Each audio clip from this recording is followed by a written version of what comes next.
नमस्कार, मैं हूं डॉक्टर मुनेश अरोड़ा। आज हम आए हैं एसपीएसयू में, सर पद्मनाथ सिंघानिया यूनिवर्सिटी में, जहां पर देश के नामी गरामी प्रधानमंत्री, जिनका नाम लेते ही सिर आदर से झुक जाता है, उनके पुत्र सुनील शास्त्री जी को डॉक्टर ऑफ हेरिटेज की उपाधि दी गई है यूनिवर्सिटी के द्वारा। और ये मेरा अहोभाग्य है कि मेरे साथ श्रीवास्तव जी भी हैं और शास्त्री जी भी हैं। सबसे पहले मैं सुनील शास्त्री जी के चरण वंदन के साथ इंटरव्यू शुरू कर रहा हूँ। मैं शास्त्री जी के तो चरण वंदन नहीं कर सका, मगर उनके पुत्र के चरण वंदन करके अपने आप को अहोभाग्य मानता हूँ कि जिस प्रधानमंत्री के बारे में हमने इतना सुना, जिनका देशभक्ति और जिनका बलिदान सदियों तक ये देश याद रखेगा, उन प्रधानमंत्री के आदर्श पुत्र सुनील शास्त्री जी हमारे साथ हैं। शास्त्री जी, आपका स्वागत है हमारे चैनल में। शास्त्री जी, एक आध किस्सा तो आपने स्टेज पे सुनाया, आपके बचपन का 11-12 साल का, मगर शास्त्री जी का कैनवास इतना बड़ा था कि वो किस्सा उसके सामने कुछ भी नहीं है। वो तो एक ओशन की एक बूंद भी नहीं है। तो हम चाहेंगे कि हमारे दर्शकों को कुछ ऐसे किस्से जो और आपके मन में हो, वो आप बताएं हमारे को। देखिए, बाबूजी के बारे में, शास्त्री जी के बारे में जैसा आप कह रहे हैं कि छोटे छोटे किस्से जैसे वो बता देते हैं, वो सही में किसी तरह से उनकी बराबर की टक्कर नहीं कर सकते वहाँ, क्योंकि जो शास्त्री जी का एक जीवन का रहने का तरीका जो था, बहुत सरल, बहुत सिंपल, एक पूरे जमीन से जुड़े हुए वो व्यक्ति थे। और उनका मानना था कि देश के लिए कोई भी कहीं पर भी हो, अगर वो पूर्ण समर्पण के साथ अगर काम करता है अपने क्षेत्र में, तो वो रियली देश की सेवा हो जी। तो इतनी बड़ी बात बाबूजी का मानना। और आज के राजनीति में तो लोग सब अलग अलग बात करते हैं, बांट दो, ये कर दो, वो कर दो, लेकिन शास्त्री ने कभी ऐसा नहीं किया। मुझे याद है कि बाबूजी जब प्रधानमंत्री हुए, तो जब उनसे किसान लोग मिलने आते थे या आम जनता जब मिलने आती थी उनसे प्रधानमंत्री भवन में, तो मैं उस समय 15-16 साल का हो गया था। तो उनके साथ मैं भी देखता था कि कैसे लोग आते हैं और मिलते हैं। तो जब मैंने देखा तो किसानों को मैंने देखा कि दौड़ते हुए, बिल्कुल भागते हुए वो बाबूजी के पास आ जाते थे, उनके हाथ को पकड़ लेते थे, उनको गले से लगा लेते थे, उनके सर पे हाथ रखते थे, टोपी पहने रहते थे शास्त्री जी, तो बजाते करके कहने लगते थे, प्यार करते थे। तो मैंने देखा तो मैंने पूछा एक किसान का, आपने जैसे कहा कि आज सुनील जी आपसे मुलाकात हो गई, आज हमको शास्त्री से मुलाकात नहीं हुई, लेकिन आज आप छोड़े। तो ऐसे ही मैंने किसानों से पूछा कि आपको कैसा लग रहा है, आप बाबूजी के पास आ रहे हैं और इस तरह से मिलकर मिल रहे हैं, कैसे? उन्होंने कहा, एक लाइन कहा किसानों ने कि हमें लग रहा है कि हम अपने परिवार में अपने मुखिया से मिल रहे हैं।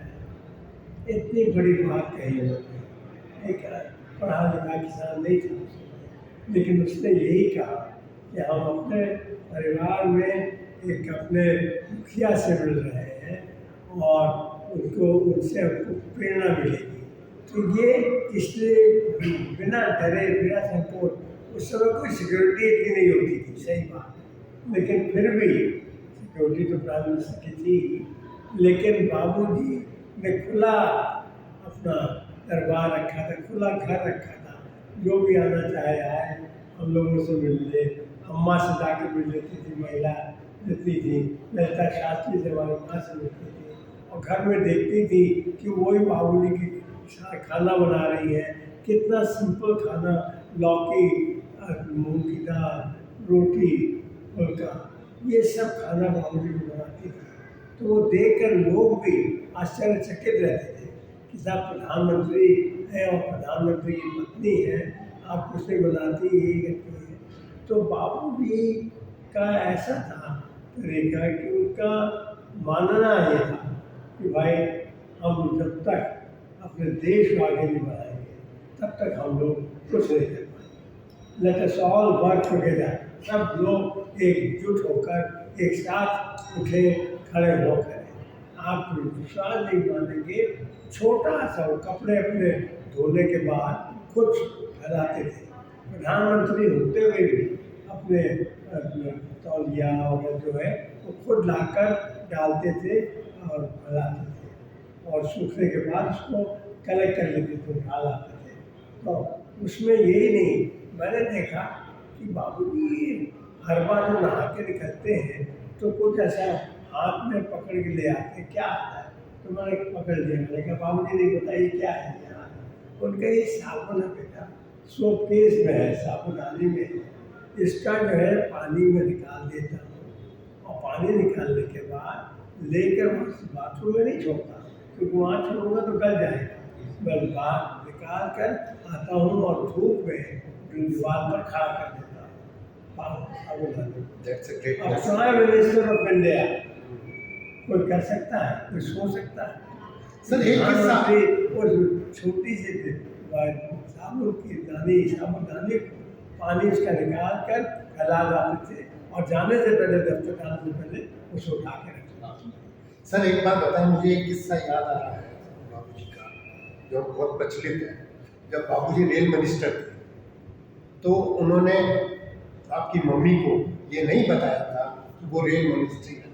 एक बार कहीं वो टिकट लेने गई और गाड़ी छूट गई, तो स्टेशन मास्टर ने उनसे पूछा था कि आप किसके यहाँ जा रहे हैं? मेरा बेटा रेलवे में काम करता है, और वो टिकट गाड़ी निकल गई है तो मैं जाऊँ कैसे? तो उन्होंने पूछा क्या नाम है आपके? तो उन्होंने बताया लाल बहादुर शास्त्री के। आपको मालूम है मैडम वो कौन है? वो इंसान है जिसके निर्देशन में पूरे भारत के लिए काम करता है। तो जो इतना बड़ा आदमी जो अम्मा को ये नहीं बताता हो या आप लोगों को उससे दूर रखता हो ताकि उसका अनुचित लाभ मिले। क्योंकि मुझे याद, आपने इस बात को कहा, हमारी दादी राम दुलारी जी जो बाबूजी की अम्मा थी जी, और अम्मा बाबूजी की रहने ख्याल, लेकिन वो इतना दयालु थी, इतना उनके मन में भाव उठता, इमोशनल हो जाती थी और सबका बात पूछ लेती थी। कोई आता था रो देता था दादी के सामने कि दादी हमारा ये नहीं हुआ, वो नहीं हुआ रेल में, तो वो पूछती थी। बाबूजी ने इसलिए नहीं बताया था कि उन्होंने कहा बाद में, और दादा ने भी फिर कहा कि नहीं हम तुम्हारा कान पकड़ेंगे। और मुझे याद है उन्होंने, दादी ने उस समय बाबूजी का काम कान पकड़ा, रेल मिनिस्टर बताया नहीं रेल मंत्री हो, इतने लोग रेलवे की समस्या है उनको करने के बाद, लेकिन बाबूजी ने ये कहा कि अम्मा इसलिए नहीं बताया कि कितने को बताओगे, तुम एक की थोड़ी समस्या है, हजारों लोगों की समस्या है, हम लोग सुधार रहे हैं, कोशिश कर रहे हैं कि ज़्यादा से ज़्यादा लोगों को उसकी बात करें। और उन्होंने 3rd क्लास में सीट आया कि उन्होंने आपका लकड़ी का पट्टा था। जी, पहले 3rd टाइम में पट्टियाँ चलती थी। हाँ, पट्टियाँ लगी थी। फिर बाद में उन्होंने क्या कहा कि भाई उसको आप थोड़ा सा इम्प्रूव करिए, सोने में तकलीफ बहुत होती है। हाँ, चुपती थी कील। हाँ, Yes. और बाबूजी भी लेट के देखा होगा, लेट गए जी। इस पर डब्बे में, वो लकड़ी पकड़ती थी और तो उन्होंने देखा उनका बहुत तकलीफ होती है उन्हें। तब फिर उस समय ये हुआ कि कैसे हम लोग इसको थोड़ा सा गड्ढा उठाए या क्या करें, चद्दर मिले, फिर देना शुरू हुआ रेलवे में, सब काम शुरू हुआ। तो बहुत बड़ी बात हुई, मतलब एक क्या कैसे कहूँ मैं, बेटा उनका था, और सोचता हूँ कि हमको कम उम्र मिला, 16 साल की आयु में मैंने बाबूजी को खो दिया था जब वो कार्यक्रम कीजिए थे। लेकिन बाबूजी को मैं अभी तक इस बात को मैं नहीं मानता कि उनका मृत्यु कोई कैसे अब हार्ट अटैक से हुई ना, मैं नहीं मानता। मैं अभी भी यही कहता हूँ कि किसी तरह से बाबूजी को अगर कहा जाए तो एलिमिनेट किया गया, उनको हटा दिया अपने नहीं तो बाबूजी अगर 10 साल और रह गए होते तो शायद देश का नक्शा बहुत ज़्यादा बदल गया। शास्त्री जी, मैं इस किस्से पे बाद में आना चाह रहा था, इंटरव्यू के लास्ट पार्ट में आना चाह रहा था, मगर क्योंकि आपने इस किस्से को शुरू कर दिया, क्योंकि शास्त्री जी के इतने किस्से हैं, तो इस किस्से पे मैं सबसे बाद में बात करूंगा। उससे पहले मैं 2-3 बातें और करना चाहूँगा आपसे। एक बात तो ये थी कि जब शास्त्री जी रेल मिनिस्टर थे, तो एक ट्रेन एक्सीडेंट की वजह से उन्होंने इस्तीफा दे दिया। और आज जो नेता है, कुछ भी हो जाए देश में, कितना भी गड़बड़ी हो जाए, कितना देश पताल में चला जाए, मगर उन पर कोई असर नहीं पड़ता। तो आपने दोनों युग देखे हैं, वो युग भी देखा है और ये युग भी देखा है, क्या सोचते हैं? मैं ये कहूँगा कि उस समय शास्त्री जी जब रेल मंत्री थे तो उनके अंदर वो नैतिकता की जो बात थी वो उनके अंदर झलकती थी। उनको बचपन से देखा हुआ था। जब वो छोटे थे तो एक अपने बागीचा से निकल रहे थे तो वहाँ उन्होंने गुलाब का फूल तोड़ लिया था। और गुलाब का फूल जब तोड़ा तो उसमें जो कम उम्र थी उनकी, 15-16 साल की, तो उनको एक माली वहाँ का आया और उस माली ने उनको बड़ा तेज तमाचा मारा। तो उसने बाबूजी का क्यों, कि मैंने चोरी नहीं किया, कि मैं अपनी माँ के लिए ले जा रहा हूँ, अकेले हैं माँ तो उनके लिए ले जा रहा हूँ। तो देखा तब तो बेटा बिल्कुल नहीं करना है चोरी, तुम्हें चोरी ईमानदारी से रहना नहीं करना है, ईमानदारी से रहना है और अपनी माँ की सेवा करो। तुम्हारे बाबू नहीं है, तुम्हारे बाबूजी नहीं है तो तुम, उनकी तो 1.5 साल की उम्र थी जब बाबूजी की, जब हमारे पापा की डेथ हो गई थी, तो उन्होंने कहा कि दादाजी की डेथ, हाँ, तो उन्होंने कहा अम्मा को अपनी माँ की अगर सेवा करोगे ईमानदारी से, सच्चाई से, तो तुम उनको हमेशा सुखी रखोगे, नहीं तो नहीं होगा।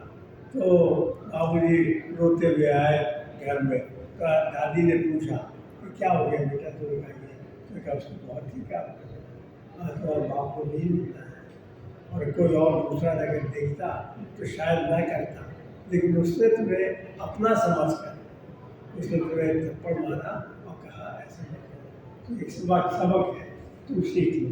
तो उसने, बाबूजी ने उसी समय उसको सबक किया। और आप मानेंगे जब वो रेल मंत्री हुए, और रेल मंत्री जब हुए तब जब वो गए इलाहाबाद, और इलाहाबाद जब पहुँचे तो वहाँ पर जो भीड़ बहुत थी, और भीड़ में उन्होंने उस व्यक्ति को जिसने उन्हें थप्पड़ मारा था उसको देख लिया। बाबूजी रेल से उतरे और सब जी स्टेशन मास्टर सब लोग, अरे सर इधर इधर इधर, वो कहना ना उधर जाना, और सीधे चले गए और उस आदमी के पास पहुँचे, उसका पैर छू, और पैर छूकर बाबूजी ने कहा कि आपने मुझे सबक सिखाया था सच्चाई से चलने पर और गए करके आते, और आपने मुझे कहा, और आज मैं रेल मंत्री बन गया हूँ, ये भी आपका आशीर्वाद से।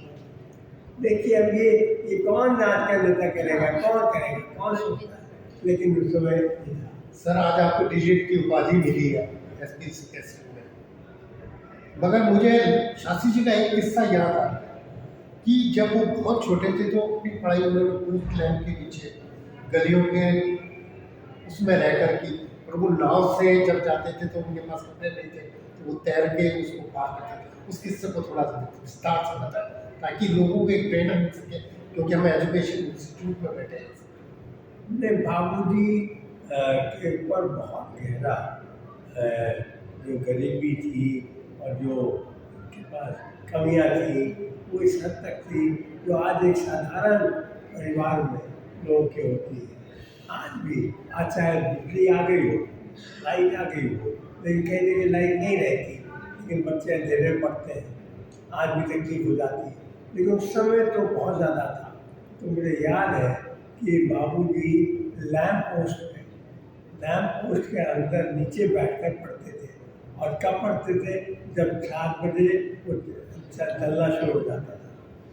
उस समय तो और मिट्टी के दिए से मिट्टी के दिए से तो उसके नीचे बैठ कर पढ़ते थे। तो मैंने बाबू से पूछा कि उस समय आपका कैसे होता था, तो उन्होंने कहा कि बेटा तुम्हें क्या पता है, लैंप पोस्ट ऐसा होता था कि वो जहाँ हम कब बैठते तो हम अकेले नहीं, हमारे साथ 4-5 मित्र और आकर बैठ जाते थे। तो हम लोग के पास कम हो जाती थी जगह, रोशनी भी कम हो जाती थी लेकिन बढ़ जाती थी। तो लेकिन फिर भी हम लोग बैठ कर पढ़ते थे और नोट भी बनाते थे और नोट भी बना कर रखते थे। तो ये बहुत बड़ी एक बात थी। तो मैं मानता हूँ कि बाबूजी के जीवन के ऊपर बहुत कुछ लोगों ने लिखा अभी रिसर्च बाकी है, बहुत रिसर्च बाकी है। हाँ हाँ एक चीज और बताए सर कि ये देश में अकाल की स्थिति रही तो बाबूजी ने खाने को लिए फास्ट का एक मुहिम शुरू की थी। वो क्या था पूरा किस्सा थोड़ा सा? आप हमारे बहुत जबरदस्त इन्होंने, अगर मैं आपको सब बता दूं तो फिर आप मुझसे बात ही नहीं करेंगे। आगे कभी मैं आ गया उधर गया सर आपसे कौन सी बात करूं? वो फास्ट वाली बात तो चर्चा चल रही थी। क्या की बात तो आपको बात ठीक कर दिया। अब उसमें मुझे भी तो ऐसा हुआ कि अनाज की कमी हो रही थी, तो उसके बारे में कैसे उस संघर्ष उसके खिलाफ जो लड़ाई थी वो पड़ी थी, उसको कैसे लड़ा जाए। बाबूजी जब किसानों की भी बात करते थे लड़ाई की, जवान की तरह बड़े जो जवान जय जवान जय किसान। हाँ जय जवान जय किसान का नारा इसलिए दिया था उन्होंने कि अगर जवान हमारी सरहदों पर हमारी रक्षा करता है तो हमारा किसान जो है वो हमारे धरती पर जहाँ हम लोग बैठते हैं कहते हैं वहाँ पर हमारी लड़ाई जो है अनाज की प्रोडक्शन की उसके खिलाफ रहता है। तो इसलिए वो लोग कहते थे, तो उनका ये मानना था कि जय जवान जय किसान के नारे के साथ अगर हम लोग आगे बढ़ेंगे तो हमारी संभावना है कि हम सब कुछ इस मामले को हल कर देंगे। मुझे याद है कि इस समय जब इन्होंने MS स्वामीनाथन से जो एग्रीकल्चर के थे उनसे हरित क्रांति के या तो उन्होंने उनसे पूछा था कि आप तो पंडित हैं, ज्ञानी एग्रीकल्चर की दिशा में, तो आप हमको ये बताइए क्या हम लोग इस लड़ाई के खिलाफ जी सकते हैं? तो उन्होंने कहा साहब मुझे थोड़ा सा समय दीजिए, अब मैं देख कर बताऊँ। और उन्होंने 3 दिन समय लगाया और चौथे दिन बाबूजी से मिलने आए MS स्वामीनाथन, और उन्होंने कहा शास्त्री जी आप इस जंग को जी सकते हैं। कैसे जी सकते हैं? अगर आप अपने देश के वासियों से ये अपील करेंगे कि एक दिन हफ्ते में एक दिन अगर वो एक समय का अनाज छोड़ दें, फल खा ले, सोमवार कर ले, सोमवार को उन्होंने सोमवार की बात कर दी थी, सोमवार को अगर एक समय छोड़ दें तो काफ़ी काम हो लड़ाई काफ़ी हद तक जीत जाएगी। तो बाबूजी ने क्या किया, हम लोगों को सबको बुलाया, टेबल में बैठ गए और साथ में बात लगी बाबूजी ने, तो मुझे बगल में बैठा लिया था, मुझे बहुत प्यार करते थे, तो मैं बगल में बैठ गया बगल में। और मुझे याद है उन्होंने कहा सुनिए देखो बेटा अगले सोमवार से कोई बाहर खाना खाने में जाना, तुम्हारे बहुत मित्र है, तुम्हारे दोस्त बहुत है, तो किसी भी दोस्त के जाके खाना खाने तो तुम मामला कर लेते हैं। तो कहते बाबूजी क्या है, क्या बात है, क्यों करेंगे ऐसा? क्या है अब मैं और लोगों से अपील करूँगा कि सोमवार के एक समय उपवास करें, शाम को उपवास करें। तो मैंने कहा अच्छा ठीक है। तो उन्होंने अपील किया, और अपील जब किया तो उन्होंने कहा कि एक हफ्ते में एक दिन। तो हम मैंने बाबूजी कहा बाबूजी आपने तो पूरा एक हफ्ता शास्त्री परिवार पूरा एक हफ्ता पूरा भूखा रख लिया, तो आप दूसरा हफ्ता न्याय किया। तो उन्होंने कहा नहीं अन्याय नहीं बेटा, मैंने कहा तुम लोग एक हफ्ता कर सकते हो तो एक दिन एक समय का उपवास कोई भी परिवार का व्यक्ति कर सकता है। तो बोले कहते हम लोग को एक हफ्ता भूखा रखा, लेकिन उसके बाद उन्होंने इसको अपना लक्ष्य बना दिया, फिर अपील किया, उन्होंने जन किया, पूरा देश खड़ा हो गया, उनके पीछे खड़ा हो गया। और छोटे छोटे ढाबे जिनका चलता था वो ऐसे ही चलता था वो। सर जो राजनीति की सुचिता आपने देखी है और आज जो राजनीति का स्तर गिर गया है, और बुरी तरह से गिर गया है, और पॉलिटिक्स ने पूरे देश के ताने बाने को तहस नहस करने के लिए आगे बढ़ा दिया। उसको लेकर आप क्या सोचते हैं? मैं तो ये कहूँगा कि अब आज के राजनेताओं के बारे में मैं क्या कहूँ, लेकिन मेरे से उन्होंने आके 10 मिनट हमारे उन लोगों ने मुझसे पूछा ऐसे यही सवाल, तो मैंने ये कहा कि साहब बाबूजी के टाइम के नेता थे, वो देश को देते थे। आज के नेता हमारे टाइम देश को देते नहीं है, देते नहीं। सर, अब जो लास्ट किस्सा वो था उनकी डेथ का। आज आप ये मांग कर रहे हैं कि उनकी डेथ की जांच होनी चाहिए। ताशकंद में जो कुछ हुआ और जिस तरह से उनकी बॉडी मिली पड़ी, उसके बाद भी देश ने आज तक उनकी उस डेथ के ऊपर कोई जांच नहीं बताई। उसको लेकर आप क्या कहें? इसमें बड़ा आश्चर्य होता है मुझे कि पता नहीं क्यों नहीं सरकार करती है जो हुआ है, क्योंकि मैंने चंद्रशेखर जी से कहा जी जब वो प्रधानमंत्री बने, जी तो मैंने कहा था चंद्रशेखर जी ने भी मेरे सामने ही लिखा था कि हाँ इसको लिखना चाहिए जांच, लेकिन वो भी जांच नहीं हुई। बाद में मैंने और भी लोगों से कहा, मैंने नरेंद्र मोदी जी से भी इस बात का निवेदन किया था। नरेंद्र मोदी से कब आप मिले थे लास्ट टाइम? जी। बाद में था एक और उसमें अच्छा हो गया था उनका 5 साल तो रहे थे, उसके बाद भी उनका रहा, लेकिन उस समय जो पहले 5 साल होते तब उस समय मैंने उसे रिक्वेस्ट किया और तो उन्होंने कहा था कर देंगे, लेकिन अभी तक उसकी क्या बात है, इंटरनेशनल पॉलिटिक्स का अब पता नहीं इसमें क्या है कारण। अब कहते तो यही है कि विदेशी मुल्क में अगर प्रधानमंत्री मर जाए, डेथ हो जाए, तो उसके ऊपर बड़ा डाउट करना बड़ा भारी गंभीर समस्या है। तो मतलब जब उनकी बॉडी आई थी तब तो इसका जांच हो सकती थी ना? हाँ, हो सकती थी, लेकिन वो नहीं हुई मेरे ख्याल से। इसलिए मेरा ये मानना है कि इस पर आपसे विस्तार से बात करें। जी सर, ये थे शास्त्री जी जो हमसे बहुत डिटेल में बात कर रहे थे हमसे, और बात करेंगे। बाहर से बहुत ज़्यादा प्रेशर है इनके लिए, तो एक बार मेरी इच्छा है कि आज मेरा मन नहीं भरा आपसे बात करते, एक बार पूरा आपसे बात करेंगे। बहुत ज़रूरी।